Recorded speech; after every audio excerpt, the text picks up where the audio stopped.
Hi friends, అందరు ఎలా ఉన్నారు? బాగున్నారా? మనం ఈరోజు ఆనియన్ పకోడా చేసుకోవడానికి మేము అన్నీ ప్రిపేర్ చేసాము. ఉల్లిగడ్డలను పొడిగా చీల్చుకున్నాము. ఆలుగడ్డను కూడా ఏం చేసామంటే మేము పచ్చిదే ఇట్లా తురుముకున్నాము.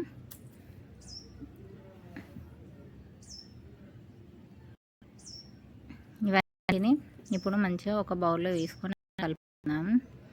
ఆనియన్స్ను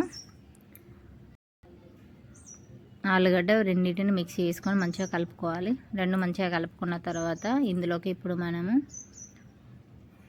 ఇవి రెండు మంచిగా మిక్స్ అయ్యేంత వరకు మంచిగా కలుపుకోవాలి. కలుపుకున్న తర్వాతనే ఇందులోకి ఇప్పుడు మనం ఉప్పు, కారం, ధనియా పౌడర్, జీలకర్ర, కొత్తిమీర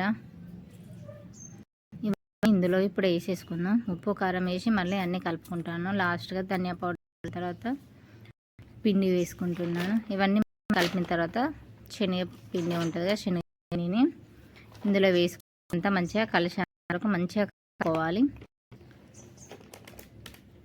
మరీ ఎక్కువ వేయకూడదు, కొంచెమే వేయాలి. కొత్తిమీర కూడా వేసుకొని ఇవన్నీ మంచిగా కలుపుకోవాలి. మంచిగా అంతవరకు